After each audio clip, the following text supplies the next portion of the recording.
আর আমরা সবাই ওনার জন্য প্রাণপণ চেষ্টা করছি এবং আপনারা সবাই দোয়া করবেন।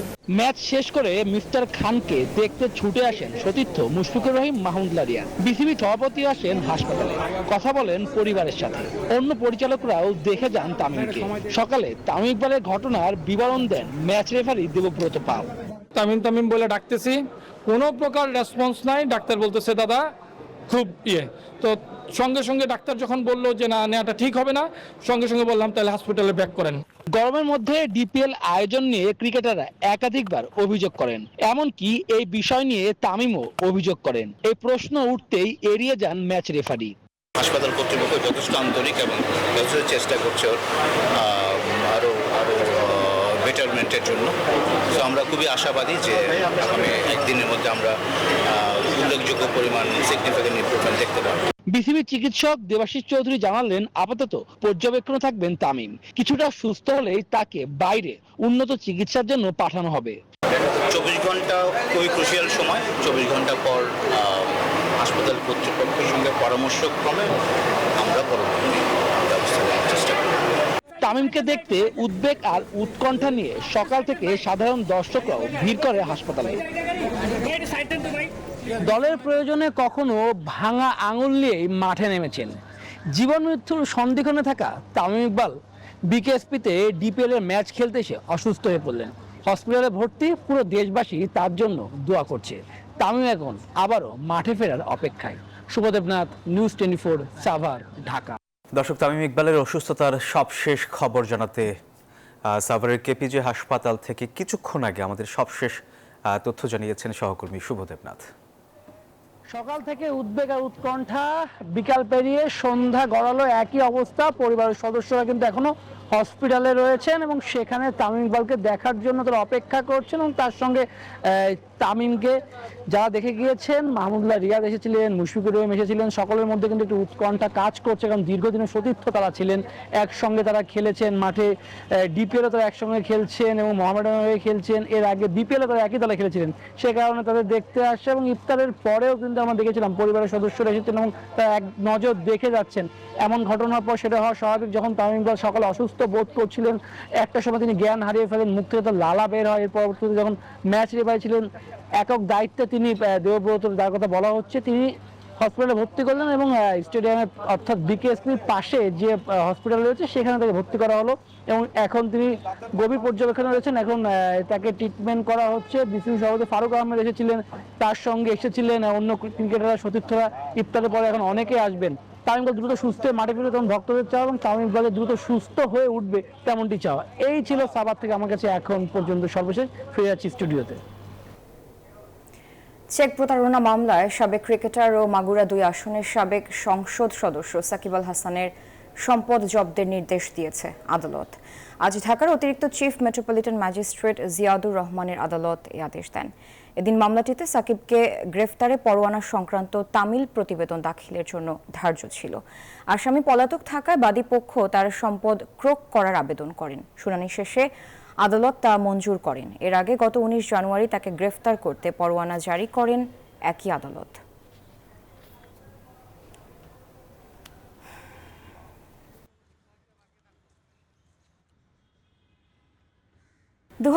সালে কল্যাণপুরে কথিত জঙ্গি আস্তানায় অভিযানে 9 জনকে হত্যার ঘটনায় সাবেক আইজিপি শহীদুল হক, সাবেক ডিএমপি কমিশনার আসাদুজ্জামান মিয়া সহ 3 জনকে গ্রেফতার দেখিয়েছে ট্রাইব্যুনাল।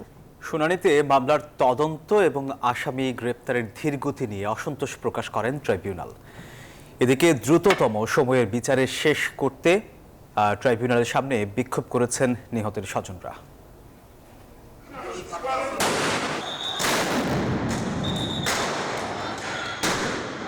অবৈধভাবে ক্ষমতায় টিকে থাকতে ও বিরোধী পক্ষকে দমন করতে শুরুতে ক্রসফায়ারকে হাতিয়ার হিসেবে ব্যবহার করে ফ্যাসিস্ট সরকার। পরে বিতর্কের মুখে পদ্ধতি পরিবর্তন করে একের পর এক জঙ্গি নাটক মঞ্চস্থ করা হয়।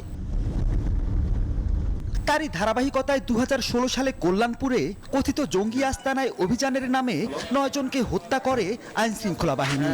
সেই অভিযোগে সোমবার ট্রাইব্যুনালে হাজির করা হয় তৎকালীন পুলিশের আইজি শহীদুল হক, সাবেক ডিএমপি কমিশনার আসাদুজ্জামান মিয়া সহ 3 জনকে।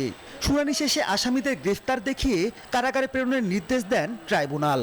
তাদেরকে হত্যা করার পরে তাদের মৃতদেহগুলোকে গ্রহণ করার জন্য পরিবারের কেউ আসেনি। বলা হয়েছে যে তারা পরিবার তাকে ঘৃণা করে সেজন্য আসেনি, কিন্তু তদন্ত সংস্থা যেটা জানতে পেরেছে যে তাদেরকে ভয় দেখানো হয়েছিল, এটা একটা মানবতা বিরোধী অপরাধ হিসাবে গণ্য করে এর বিরুদ্ধে তদন্ত শুরু হয়েছে। তদন্তর প্রক্রিয়ার কাজ চলছে, অনেক সাক্ষী আমরা ইতিমধ্যে পেয়েছি। আগামী কত তারিখ 7ই মে তারিখে এটা পরবর্তী তারিখ ধার্য করা হয়েছে। একই দিন রামপুরায় কার্নিশে ঝুলন্ত যুবককে দফায় দফায় গুলির ঘটনায় এসি রাজন কুমার সহ 2 জন ও মিরপুরে গণহত্যার অভিযোগে এসি SM মইনুল ইসলামকে ট্রাইব্যুনালে হাজির করা হয়। রামপুরার হত্যা মামলার তদন্ত প্রতিবেদন 1 মাসের মধ্যে এবং মিরপুরের আরেকটি মামলার তদন্ত প্রতিবেদন আগামী 3 মাসের মধ্যে দাখিলের নির্দেশ দেন আদালত। শুনানিতে মামলার তদন্ত ও আসামি গ্রেপ্তারের ধীরগতি নিয়ে অসন্তোষ প্রকাশ করেন ট্রাইব্যুনাল। আমাদেরকে আগে মাস্টার মাইন্ডদেরকে বের করতে হবে, তারপরে যারা গ্রাউন্ডের দায়িত্ব প্রাপ্ত ছিল, যারা মেইনলি অফেন্সগুলো করেছে সেগুলোকে আমরা ধরব। কাঠামোর মধ্যে থেকে আন্তর্জাতিক এবং দেশীয় স্ট্যান্ডার্ড মেনটেন করে ন্যায় বিচার নিশ্চিত করার জন্য যতটুকু সময় দরকার সেটা আমরা নেব, যতটুকু প্রসিজিওর মেনটেন করা দরকার সেটা আমরা করব। আমরা কোনো চাপ অনুভব করি না। এদিকে গণহত্যার দ্রুত বিচারের দাবিতে ট্রাইব্যুনালের সামনে বিক্ষোভ করেন জুলাই আগস্ট বিপ্লবে স্বজন হারানোরা। আমার সন্তানের বিচারের জন্য আজকে আমাকে ট্রাইব্যুনালের সামনে হাজির হতে হয়েছে। আমরা বিচার চাই, ষষ্ঠ বিচার চাই। 1,500-এরও বেশি মানুষকে খুনের ঘটনায় জড়িতদের গ্রেপ্তার ও বিচার প্রক্রিয়ার দৃশ্যমান উন্নতির তাগিদ দেন তারা। মাহমুদুল হাসান, নিউজ 24, ঢাকা। নারীর টানে বাড়ির পথের রাজধানীর মানুষ। পবিত্র ঈদ উল ফিতরকে সামনে রেখে ট্রেনে আগাম টিকিটের ঈদ যাত্রা শুরু হলো আজ। কমলাপুর রেল স্টেশনে যাত্রীদের ভিড় ছিল চোখে পড়ার মতো। 2টি ট্রেন ছাড়া নির্দিষ্ট সময় কমলাপুর স্টেশন ছেড়েছে সবগুলো ট্রেন। স্টেশন মাস্টার বলছেন, ঈদযাত্রা নির্বিঘ্ন করতে উল্লেখযোগ্য পদক্ষেপ ও কঠোর অবস্থানে রয়েছে কর্তৃপক্ষ। বাবা মা ও স্বজনদের সঙ্গে ঈদ উদযাপন করতে অনেকে আগে ভাগে যাচ্ছেন বাড়িতে। যাত্রাপথে স্বস্তির কথা ভেবে রেলকে বেছে নিয়েছেন অনেকে। যাত্রীরা বলছেন, স্টেশনের এবারের পরিবেশ আগের থেকে ভালো। খুবই আনন্দ হচ্ছে, অনেকদিন পর বাড়িতে যাচ্ছি, একটা উপলক্ষ আছে। ট্রেনের টিকিট দেখা যায় ওয়েবসাইট ব্লক থাকে, ট্রেনের টিকিট ওর মধ্যেই শেষ হয়ে যায়। এই ফার্স্ট টাইম আমি ট্রেনে যেতে পারছি ঢাকা থেকে। আসলে এবারের ছুটিটা অনেক দীর্ঘদিন হবে, যার কোনো অনেকটা ভালো লাগছে, ফ্যামিলির সাথে ঈদ করব। প্রথম দিনে 43টি আন্তনগর ও 15টি ট্রেন কমলাপুর রেল স্টেশন ছেড়ে গেছে। তবে ইঞ্জিনের ত্রুটির কারণে 11 সিন্দুর ও বুড়িমারি এক্সপ্রেস ছেড়ে গেছে 1 ঘন্টা দেরিতে। এবারে বুড়িমারি এক্সপ্রেস ট্রেনের টিকিট ছিল 8:30টায়, সে জায়গায় 1 ঘন্টা লেটে ট্রেন চলতেছে আর কি। তো এই যে একটা ভোগান্তি, মানে সচরাচর উত্তরবঙ্গের মানুষের সাথে এই ভোগান্তিটা প্রভাবিত হয় আর কি। টিকিট কাটতে গিয়ে যে টিকিটে হাত দিয়েছি, দিস ইজ নট অ্যাভেলেবল। 27, 28, 29 তারিখে অতিরিক্ত যাত্রী চাপ হবে, তার পর্যাপ্ত প্রস্তুতি নিয়েছে রেলওয়ে। সব স্বাভাবিক থাকলে এবারে রেলযাত্রা আগের চেয়ে স্বস্তিদায়ক হবে বলছেন এই কর্মকর্তা। টিকিটধারী যাত্রীরা যাতে স্বাচ্ছন্দ্যে নিরাপদে তাদের যাত্রা সম্পন্ন করতে পারে, সেই জন্য বিভিন্ন জায়গায় আমরা সিকিউরিটি ব্যবস্থা রেখেছি এবং ট্রেনে আমরা স্টেশন এবং ট্রেনে নিরাপত্তার ব্যবস্থা রেখেছি। টিকিট 100% অনলাইনে দেওয়া হয়েছে এবং আমাদের চাহিদার তুলনায় সরবরাহ কম, যার জন্য সবাই টিকিট পাবেন না বা পান নাই। এদিকে সড়ক পথেও বাসে আজ থেকে ঈদযাত্রা শুরু হলেও যাত্রীদের খুব বেশি চাপ নেই। তারিন সুলতানা, নিউজ 24, ঢাকা। এশিয়ান কাপের বাছাই পর্বের ম্যাচে আগে ভারতে নানা ধরনের জটিলতায় পড়লেও ম্যাচের আগের দিন বেশ ফুরফুরে মেজাজেই প্রেস কনফারেন্সে অংশ নিলেন বাংলাদেশের কোচ ও ক্যাপ্টেন। জানালেন, মাঠের বাইরের কিছুই মনে রাখতে চান না, মাঠের খেলা দিয়েই ভারতকে জবাব দিতে চায় বাংলাদেশ। অন্যদিকে ঘরের মাঠ থেকে অতিথিদের পয়েন্ট নিয়ে যেতে দেবে না ভারত।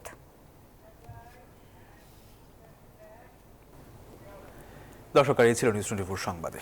এতক্ষণ সাথে থাকার জন্য ধন্যবাদ সবাইকে।